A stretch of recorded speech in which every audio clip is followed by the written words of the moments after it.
오늘 우리가 함께 보실 하나님의 말씀은 창세기 1장 26절에서 28절까지 말씀입니다. 구약 성경 1페이지 전으로 있습니다. 창세기 1장 26절에서 28절까지의 말씀을 저와 여러분이 한 목소리로 합독하시겠습니다.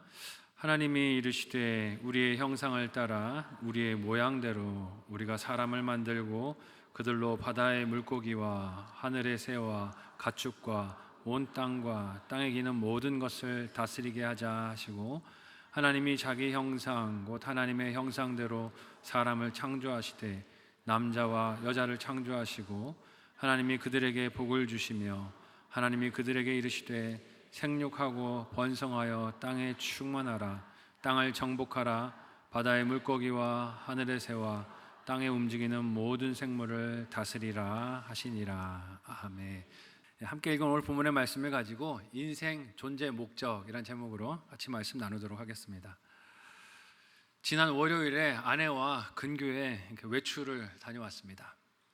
평소 월요일에는 아내와 더불어서 살림에 필요한 물건이나 장을 보기 위해서 마트나 아울렛을 많이 가는데, 지난 월요일에는 제가 아내한테 그랬어요. 다른 데 가자.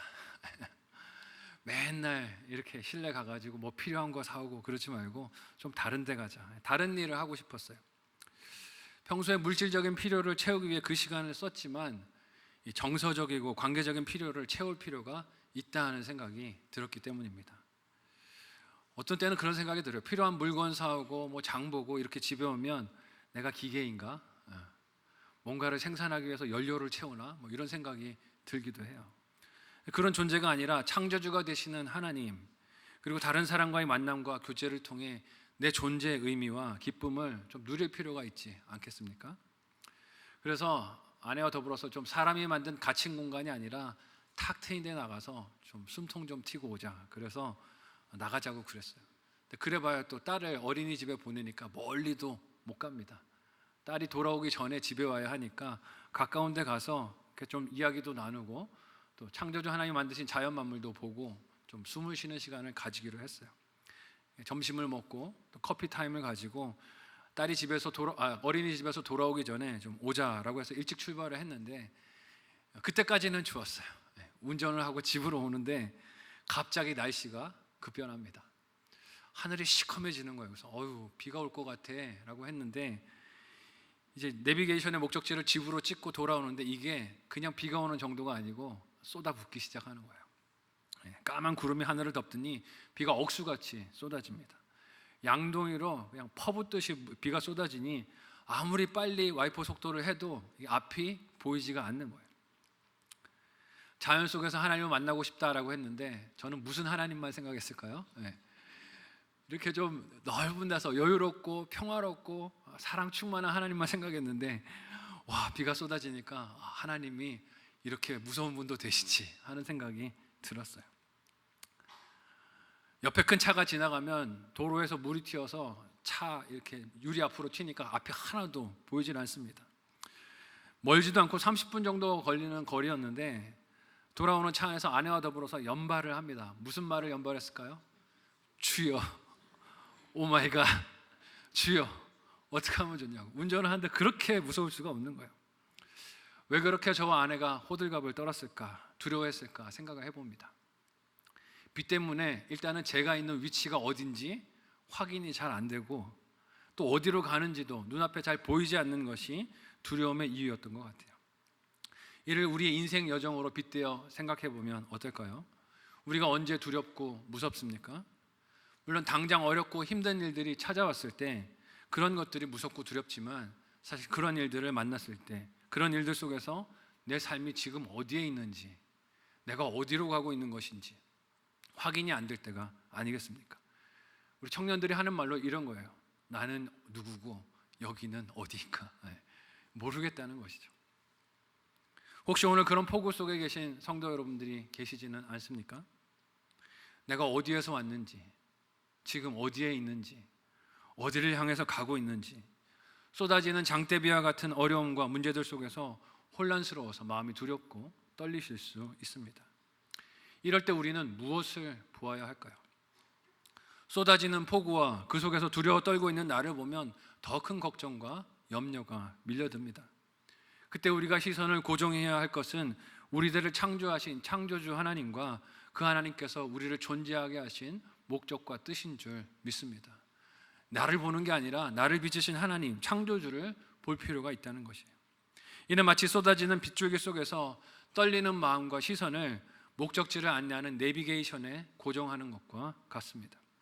하나님은 태초에 사람을 창조하시고 어떤 사명을 주십니까? 이 말씀을 통해서 우리들이 발견하고 순종해야 할 우리의 삶의 목적이자 인생의 존재 목적이 무엇인지 생각해 보기를 원합니다. 첫 번째로 하나님께서 우리에게 주신 인생 존재 목적은 하나님의 형상을 나타내는 것이라고 하세요. 함께 오늘 본문의 26절과 7절을 한 목소리로 읽어보도록 하겠습니다. 같이 읽습니다. 시작. 하나님이 이르시되 우리의 형상을 따라 우리의 모양대로 우리가 사람을 만들고 그들로 바다의 물고기와 하늘의 새와 가축과 온 땅과 땅에 기는 모든 것을 다스리게 하자 하시고 하나님이 자기 형상 곧 하나님의 형상대로 사람을 창조하시되 남자와 여자를 창조하시고. 아멘. 인생의 존재 목적은 창조주이신 오직 하나님만 아시는 줄 믿습니다. 하나님만 아세요. 이 땅에 사람이 만든 것들이 존재하는 목적도 그것을 만든 제작자, 설계자가 알듯이 인생을 만든 그 목적도 하나님만 아신다는 것이에요. 이 마이크도 지금 제가 사용을 하는 입장에 있긴 하지만 이 마이크의 성능과 소리를 증폭시킬 수 있는 범위와 사용 연한과 주의사항도 사용법도 누가 제일 잘할까요? 이걸 만든 사람이 제일 잘 알 거예요. 이걸 설계하고 제작한 제작자가 잘 알 것입니다. 이를 다른 사람이나 혹은 이 마이크 스스로가 잘 안다라고 우기면 어떻습니까? 너무 우습죠. 웃깁니다. 얼마나 우스꽝스럽겠습니까? 이것을 만든 목적이 설교자의 목소리를 증폭시켜서 많은 사람이 듣도록 하라고 만든 게 목적인데 마이크가 이렇게 주장한다고 한번 생각해 보세요. 나는 모양이 길다랗고 가느다라니 밀가루 반죽을 휘젓는 데 쓰겠습니다. 밀가루가 그렇게 주장을 한다면 이걸 만든 분이 얼마나 기가 막힐까요? 야, 너는 그러라고 만든 존재가 아니야. 근데 마이크가 고집을 피우는 거예요. 그렇게 살겠다고. 참 어리석은 일이죠. 하나님은 사람을 만드실 때 하나님의 형상을 따라 만드셨다고 하십니다. 이유가 무엇입니까? 사람의 입장에서 한번 생각해 보세요. 사람이 어떤 형상을 만든다 하는 것은 그것을 나타내고 세상에 보여주기를 원하는 목적이 있을 것이에요. 그렇다면 하나님께서 사람을 하나님의 형상을 따라 만드신 것에 우리가 알 수 있는 사람의 목적이, 존재 목적이 무엇입니까? 하나님의 형상을 세상에 드러내 보이고 나타내는 것 아니겠습니까? 내 안에 담아두신 하나님의 형상이 나의 삶과 언어와 관계와 선택들 속에서 나타나야 한다는 것이에요. 근데 우리는 하나님의 형상을 드러내는 게 아니라 뭘 드러내고 싶어 할 때가 많습니까? 내 욕심과 내 야망과 내 바라는 것들을 드러내고 싶어 할 때가 많습니다. 그게 아니라는 것이죠. 그렇다면 무엇이 하나님의 형상일까요? 이는 사람의 외모나 혹은 외형, 형상을 말하는 것은 아닐 것이에요. 우리가 눈, 코, 입을 가졌으니 하나님도 눈, 코, 입이 있다, 손이 있다, 발이 있다 이런 뜻은 아닐 것입니다. 함께 읽은 본문에서 하나님께서 자기의 형상을 따라 사람을 창조하시되 남자와 여자를 창조하셨다고 하는데 이것을 어떤 사람들은 곡해해서 하나님이 성별이 있는 것처럼 생각하는데 그러라고 주신 말씀이 아니에요. 사람처럼 성별이 있거나 외모가 있다는 뜻이 아닙니다. 여기서 의미하는 하나님의 형상은 하나님의 영적인 것, 인격적인 면, 그리고 하나님께서 행하신 일들, 사역에 있어서 담도록 하나님이 우리를 만드셨다는 뜻이에요. 이런 것이 사람이 타인과의 교제와 관계 속에서 맺을 수 있는 인격적인 만남들, 사랑하는 마음과 행동들, 죄를 깨닫고 멀리하라는 거룩을 향한 노력들, 공의와 정의를 추구하려는 마음들에서 드러나는 것입니다. 우리가 힘든 사람들을 볼 때 돕고 싶은 마음이 왜 생깁니까? 그 안에 하나님의 형상이 있기 때문이에요. 복음을 전하고 싶은 마음이 왜 생깁니까? 하나님의 형상이 그 속에 있기 때문입니다. 이런 것은 하나님의 형상대로 지음을 받은 사람이 아닌 다른 피조물들에게서는 찾아볼 수 없는 특징들이에요. 여기에 더해 하나님의 형상은 읽은 본문을 보니 하나님께서 창조하신 만물들을 다스리는 역할에도 담겨 있다고 하십니다. 왜냐하면 역시 다른 피조물들은 창조하시고 뭘 다스리라 말씀하신 게 없는데 사람은 만드시고 어떻게 말씀하세요? 다스리라고 말씀을 하세요. 그런데 이렇게 사람에게 주신 하나님의 형상이 어떻게 되었습니까?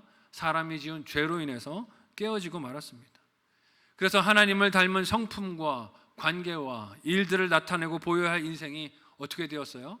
하나님 닮은 형상이 아니라 엉뚱한 것들을 만들어내게 되었어요. 죄에 오염된 것들을 생산하게 됩니다. 마가복음 7장 20절에서 23절까지의 말씀을 우리 같이 한 목소리로 읽어보도록 하겠습니다. 함께 읽습니다. 시작. 또 이르시되 사람에게서 나오는 그것이 사람을 더럽게 하느니라. 속에서 곧 사람의 마음에서 나오는 것은 악한 생각 곧 음란과 도둑질과 살인과 간음과 탐욕과 악독과 속임과 음탕과 질투와 비방과 교만과 우매함이니 이 모든 악한 것이 다 속에서 나와서 사람을 더럽게 하느니라. 아멘. 이 말씀은 예수님이 하신 말씀이에요. 예수님의 제자들이 손을 씻지 않고 떡을 먹는 것을 본 바리새인들이 장로들의 유전을 왜 너희 제자들은 지키지 않느냐라고 비방했을 때 그 고발에 대해서 예수님이 무엇이 진짜 더러움이며 그 근원인가를 보여주시기 위해 하신 말씀이에요. 이 가르침에서 항의했던 바리새인들과 예수님의 부정함에 대한 죄에 대한 관점의 차이가 무엇입니까? 바리새인들은 자신들이 정결하다고 생각하면서 씻지 않는 손으로 음식을 먹는 것이 그들을 부정하게 만든다라고 생각했어요. 하지만 예수님은 하나님의 형상을 죄로 인하여 잃어버린 사람의 속에서 나오는 것들이, 밖에서 들어가는 게 아니라 속에서 나오는 것들이 자신만이 아니라 남들도 세상도 더럽게 만드는 원인이 된다라고 말씀하셨어요. 즉 인생이 삶의 목적을 잃어버렸다는 것입니다.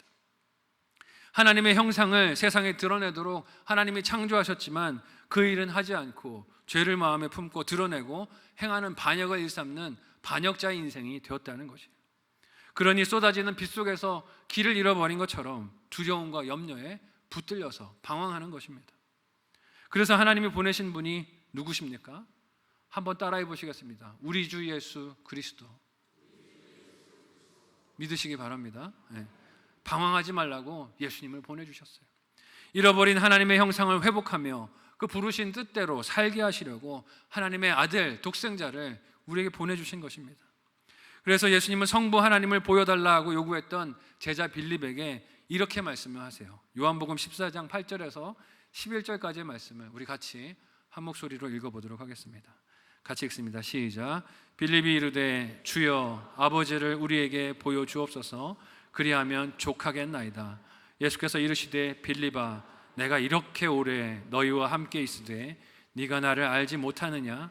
나를 본 자는 아버지를 보았거늘 어찌하여 아버지를 보이라 하느냐? 내가 아버지 안에 거하고 아버지는 내 안에 계신 것을 내가 믿지 아니하느냐? 내가 너희에게 이르는 말은 스스로 하는 것이 아니라 아버지께서 내 안에 계셔서 그의 일을 하시는 것이라. 내가 아버지 안에 거하고 아버지께서 내 안에 계심을 믿으라. 그렇지 못하겠거든 행하는 그 일로 말미암아 나를 믿으라. 아멘. 빌립은 하나님을 보고 싶었어요. 하나님의 외형을, 모습을 보고 싶었다는 뜻입니다. 왜 그랬을까요? 그러면 자신이 예수님을 더욱더 확실하게 믿을 수 있을 것이라고 생각했기 때문이에요. 그렇게 기대했기 때문입니다. 하지만 예수님은 빌립에게 무엇을 말씀하십니까? 자신을 제자들이 보고 말씀을 배우고 양육을 받은 것이 이미 아버지 하나님을 본 것이라고 말씀을 하세요. 왜냐하면 예수님은 죄로 하나님의 형상을 잃어버린 자들에게 하나님이 보내주신 온전하신 하나님의 형상이기 때문인 줄로 믿습니다. 예수님을 봤기 때문에 너는 이미 아버지를 본 것이라고 얘기하세요. 이 역시 예수님의 외모나 사람의 형체를 입으신 몸을 의미하는 것이 아니라 예수님께서 제자들과 죄인들, 병자들 곁에 오셔서 사랑의 관계를 맺어주시고 병을 고치시고 치유와 회복을 이끄시고 진리로 인도하여 주시고 구원을 얻게 하시는 사역을 뜻하시는 것입니다. 그러니 예수님은 무엇과 같습니까? 폭우 속에서 혼란하여 갈 길을 잃어버린 인생이 시선을 고정하고 순종에 따라가야 할 길이시고 진리시고 생명이신 줄로 믿습니다.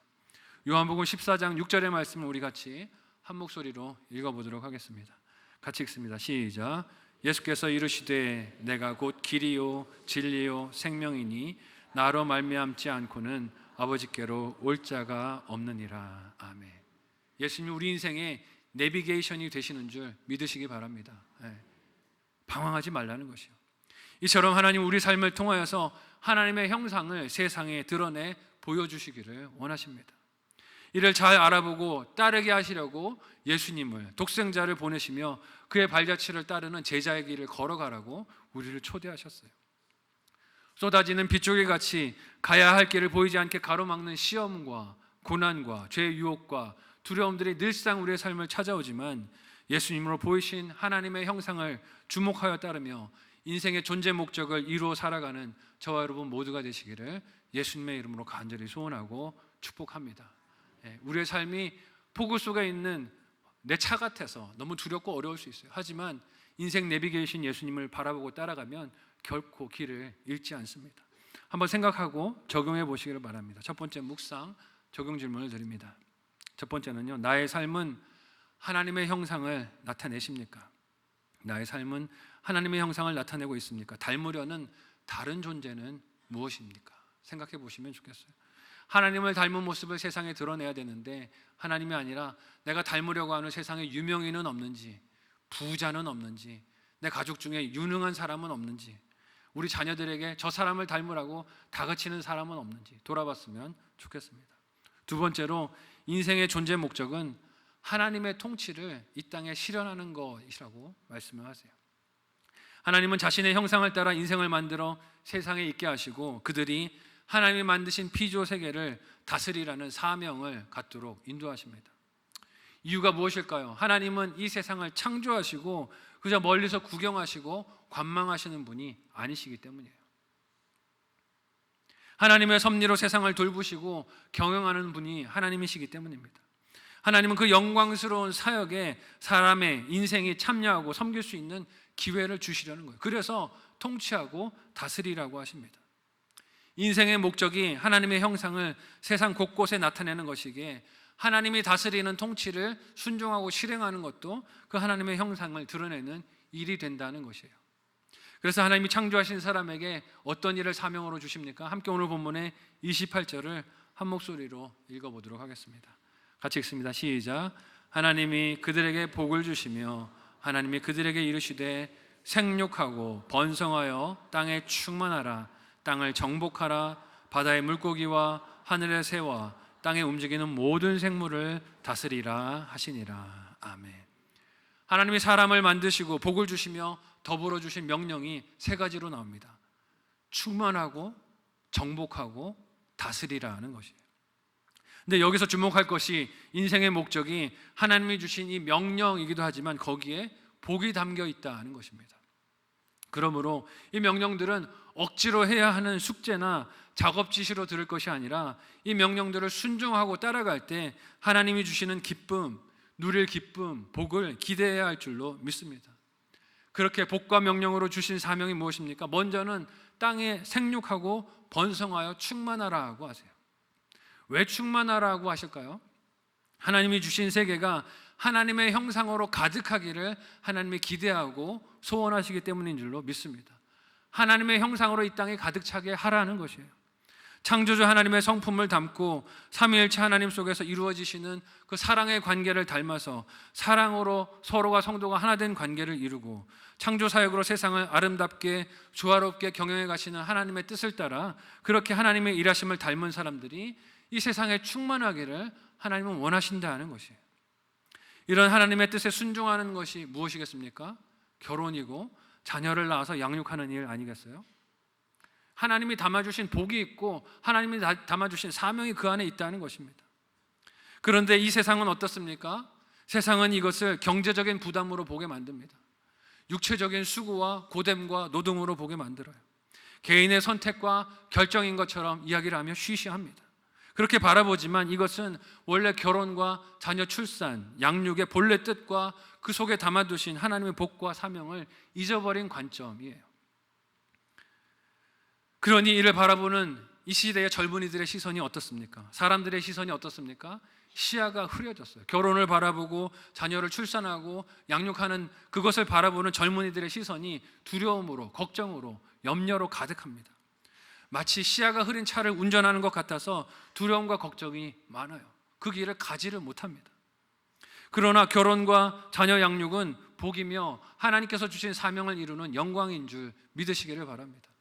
우리 젊은이들에게 결혼을 긍정적인 모습으로 자꾸 장려하고 그렇게 독려해야 돼요. 다음 세대 양육도 우리가 그렇게 하나님의 관점으로 해 나가야 합니다. 또한 하나님은 땅을 정복하라고 말씀하세요. 이 정복이라는 말은 뉘앙스가 강해서 부정적으로 해석이 될 수도 있습니다. 오늘 3부 예배 들어오기 직전에 또 속보를 봤는데 미국이 이란을 폭격했다고 그래요. 핵시설들을 폭격했다 그러는데 정복이라는 말을 들으면 우리 이런 말들을 떠올립니다. 성경에서 남을 노예로 만들거나 군사로 점령하는 일, 강한 무력을 사용해서 상대방을 꼼짝 못하게 만드는 것들을 정복이라고 생각하기 쉽습니다. 그래서 이런 것을 그런 힘과 무력의 논리로 해석을 하면 어떻습니까? 땅을 정복하라는 말씀을 사람이 원하는 대로 자연을 파헤쳐 개발하고 파괴하고 원하는 것을 욕심대로 쟁취하고 가지라는 뜻으로 오해해서 듣게 된다는 거예요. 그렇지만 이는 죄인으로 하나님의 형상이 깨진 인간 왕이 사용하는 잘못된 방식의 정복인 것을 우리가 잊지 말아야 합니다. 하나님은 그런 왕이 아니세요. 하나님께서 어떤 왕이신지 보여주는 분명한 분이 누굽니까? 우리 주 예수 그리스도십니다. 예수님은 우리가 어떤 왕이라고 성경을 통하여 보고 부릅니까? 함께 이사야서 9장 6절의 말씀을 같이 한 목소리로 읽어보도록 하겠습니다. 같이 읽습니다. 시작. 이는 한 아기가 우리에게 낳고 한 아들을 우리에게 주신 바 되었는데 그의 어깨에는 정사를 메었고 그의 이름은 기묘자라 모사라 전능하신 하나님이라 영존하시는 아버지라 평강의 왕이라 할 것임이라. 아멘. 예수님이 어떤 왕이라고 하세요? 평강의 왕이다. 힘의 왕이 아니라 무력의 왕이 아니라 평강의 왕으로 오셨다는 것이에요. 이사야 선지자의 예언을 통해 약속된 메시아, 즉 예수님의 별칭은 평강의 왕이세요. 즉 평강의 왕이 다스려 정복하시는 방식은 무력이 아니라는 뜻입니다. 자신을 낮추시는 겸손이시고 십자가에 죽으시는 순종이시고 희생이시며 그의 피조물을 인생을 찾아오셔서 가르치시며 하나님의 형상을 보이신 사랑이라고 말씀하시는 거예요. 이런 예수님을 닮아 땅을 정복하는 것이 무엇이겠습니까? 무절제하게 자연을 훼손하고 파괴하는 일은 아닐 겁니다. 하나님이 땅을 정복하려고 하신 것은 세상을 만드시고 사랑으로 돌보시는 그의 사역에 하나님의 손과 발이 되어서 성도들이 동참하시라는 말씀이에요. 이렇게 땅을 정복하는 일이 무엇이겠습니까? 보냄을 받은 가정의 식구들, 배우자, 자녀들을 복음으로 그렇게 초청하고 믿음을 갖도록 전도하는 일 아니겠어요? 근데 전도도 우리는 어떻게 할 때가 많습니까? 힘으로 폭력으로 할 때가 많아요. 그래서 자녀들을 교회 보낼 때 이렇게 보내죠. 교회 안 가면 용돈 안 준다.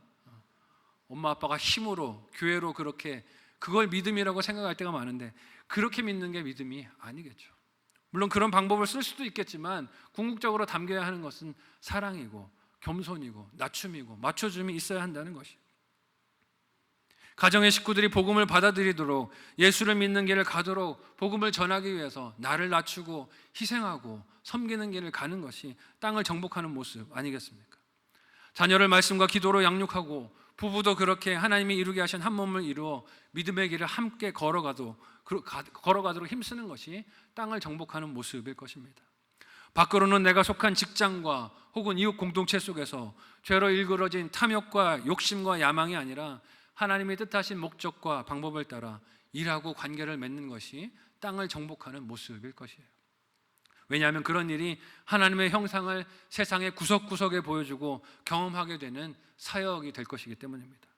그래서 여러분, 성도의 사역은 교회 안에만 갇혀 있는 것이 아닙니다. 선교사만 파송하고 보내는 것이 사역이 아니에요. 주의 일을 한다고 교회에서 교사만 하는 것이 사역이 아닙니다. 예수 그리스도로 회복된 하나님의 형상을 세상에 드러내고 정복하여 전하는 모든 일들이 사역이 되는 줄로 믿습니다. 그것이 가정에서 내 남편 된 역할을 감당하는 것이 될 수 있어요. 아내 된 내 역할을 감당하는 것이 되기도 합니다. 자녀와 부모의 역할을 잘 감당하는 것이 하나님이 주신 사명을 감당하는 사역이 되기도 합니다. 분리수거를 잘하는 것, 함부로 쓰레기를 버리지 않는 것도 내가 살아가는 세상의 환경과 자연을 하나님의 형상대로 정복하고 새롭게 하는 작은 일들이 다 사역이 된다는 것입니다. 이에 더해 오늘 본문은 하나님께서 인생에 주신 존재 목적이 28절 하반절에서 다스리는 일이라고 하세요. 통치라는 것입니다. 이는 하나님께서 피조물들 중에 오직 사람에게만 주신 사명이에요. 이유가 무엇입니까? 왕이신 하나님의 뜻을 따라서 내 삶의 모든 영역에서 하나님의 다스리심이 실현되도록 하라는 것이에요. 그래서 우리는 피조물에게 지배를 당할 것이 아니라 그것들을 왕과 같은 권세로 다스리고 경영하고 관리해야 할 줄로 믿습니다. 이런 우리를 베드로는 어떤 존재라고 말합니까? 베드로전서 2장 9절의 말씀을 우리 같이 한 목소리로 읽어보도록 하겠습니다. 같이 읽습니다. 시작. 그러나 너희는 택하신 족속이요 왕 같은 제사장들이요 거룩한 나라요 그의 소유가 된 백성이니 이는 너희를 어두운 데서 불러내어 그의 기이한 빛에 들어가게 하시니에 아름다운 덕을 선포하게 하려 하심이라. 아멘. 세상 왕은 자기 뜻과 계획을 펼치기 위해서 그렇게 살아가는 존재이지만 하나님이 이스라엘 백성들에게 허락하신 왕은 그런 존재가 아니었어요. 존재 목적이 하나님의 뜻을 알고 이루기 위한 청직이 되는 것이 이스라엘 왕의 존재 목적이었습니다. 이에 하나님은 이스라엘 백성들이 왕을 세울 때 그가 해야 할 일은 다른 나라 왕들처럼 무기를 많이 구입하는 게 아니라고 했어요. 아내를 많이 얻어서 외교적인 힘을 발휘하는 것이 아니라고 하셨습니다. 하나님의 말씀을 알고 거기에 순종하는 것이 이스라엘의 왕이 할 일이라고 하셨어요. 신명기 17장 18절에서 20절까지의 말씀을 우리 같이 한 목소리로 읽어보도록 하겠습니다.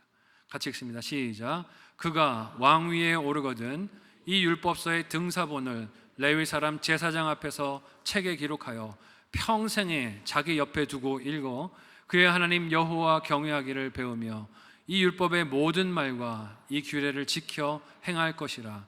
그리하면 그의 마음이 그의 형제 위에 교만하지 아니하고 이 명령에서 떠나 좌로나 우로나 치우치지 아니하리니 이스라엘 중에서 그와 그의 자손이 왕위에 있는 날이 장구하리라. 아멘. 이 말씀이 오늘 왕 같은 제사장으로 세워주신 하나님의 자녀들, 성도인 저와 여러분에게도 동일한 하나님 주신 사명이자 인생 존재 목적인 줄 믿습니다. 모든 생물을 다스리라고 하신 하나님의 명령은 이처럼 하나님의 통치를 그 삶의 모든 자리에서 실현하도록 힘을 쓰라고 주신 사명이에요. 그래서 이 목적의식이 흐릿해지는 어려움과 시험, 고난들이 찾아올 때 우리가 해야 할 일이 무엇입니까? 다시 이 말씀을 펼쳐드는 것입니다.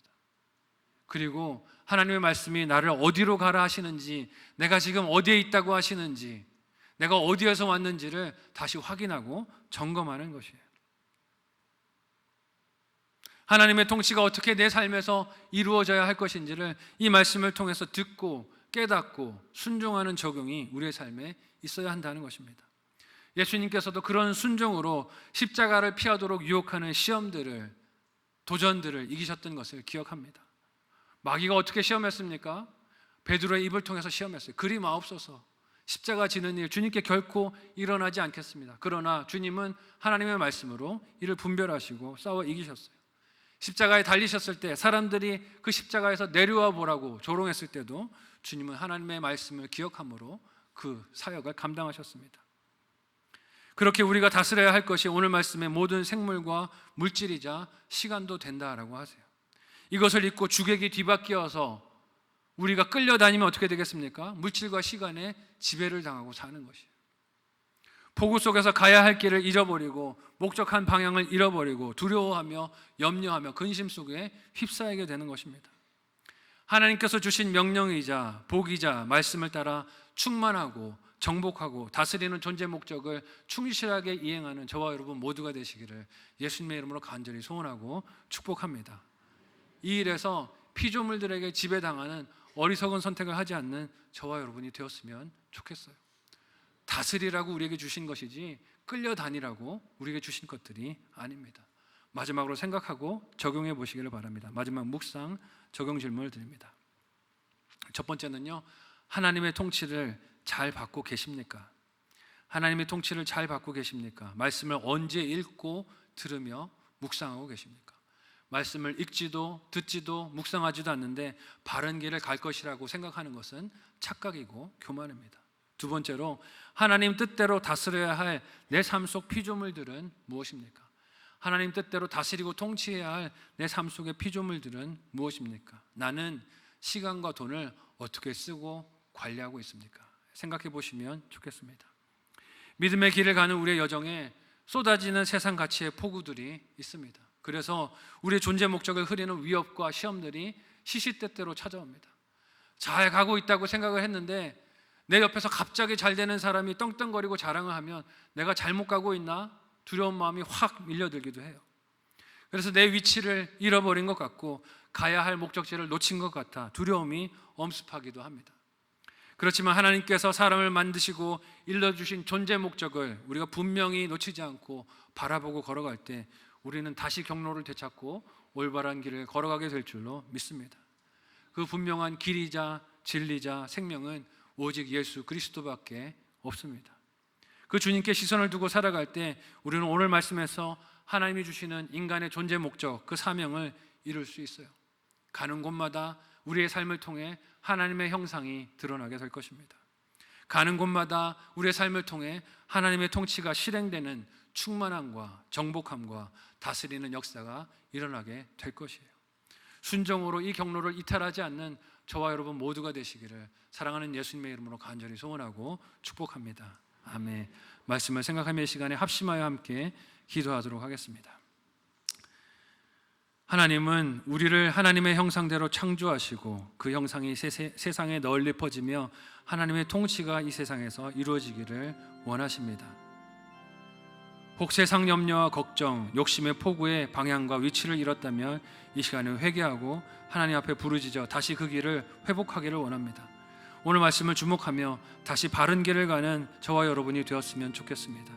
하나님, 우리의 삶이 하나님의 형상을 나타내게 인도하여 주시고 하나님의 통치를 이루는 복의 통로가 되도록 도와주시옵소서. 모든 상황 속에서 나를 구속하신 주님을 바라보며 사명을 감당하는 하나님의 아들, 딸들이 되게 도와달라고 오늘 말씀을 기억하며 합심하여 함께 간절한 마음으로 기도하겠습니다. 기도합니다. 하나님, 은혜를 감사합니다. 우리를 사랑하셔서 하나님의 형상으로 우리를 창조하여 주시고 하나님, 우리 인생 목적을 하나님의 형상을 세상 곳곳에 드러내고 보이라고 우리를 그렇게 이끌어 주시고 인도하여 주시니 감사합니다. 내 모습과 내 야망과 내 욕심을 드러내려 하지 않게 해주시고 하나님의 형상을 드러내는 삶의 목적을 하나님 순종하여 잘 감당하는 우리가 되도록 도와주시옵소서. 하나님의 통치를 내 삶의 구석구석에서 순종하며 이루어가기를 원합니다. 내게 주신 물질도 시간도 하나님의 뜻을 따르며 순종하며 사용하기를 원하오니 인도하여 주셔서 피조물들을 다스리는 왕으로 권세자로 사명 감당하게 해주시고 그것들에게 끌려다니는 어리석은 인생이 되지 않도록 도와주시옵소서. 우리에게 주신 물질과 시간들 하나님의 뜻대로 잘 사용하며 왕된 하나님의 백성으로서의 사명 감당할 수 있도록 우리를 인도하여 주시고 성령 하나님이 일깨워 주셔서 날마다 승리하도록 도와주시옵소서. 감사하며 예수님의 이름으로 기도하옵나이다. 아멘. 하나님, 우리를 하나님의 형상대로 빚어주셔서 감사합니다. 하나님, 우리가 보냄받은 그 자리자리에서 구석구석에서 하나님의 형상을 드러내는 인생 존재 목적을 완수하는 하나님의 자녀들 되도록 도와주시옵소서. 내 욕심과 내 야망과 내 비전을 이루려는 것이 아니라 하나님의 형상을 드러내는 일에 우리의 삶을 헌신하여 드리도록 인도하여 주옵소서. 하나님, 하나님의 형상대로 우리를 빚으시고 자연 만물을, 피조물들을 다스리라 말씀하시는데 다스리지 못하고 끌려다녔던 우리의 모습을 회개하오니 용서하여 주옵소서. 이제라도 다시 그 사명 회복하여 하나님이 명령하신 대로 그것들을, 피조물들을 다스리며 왕된 하나님 백성들의 권세를 드러내며 하나님의 자녀답게 이 땅을 살아가는 하나님의 백성들 다 되도록 도와주시옵소서. 하나님, 은혜를 감사하며 이 시간에 예물 드립니다. 신앙 고백으로 드리는 이 예물을 기쁨으로 연락하여 주옵소서. 예수님의 이름으로 기도하옵나이다. 아멘.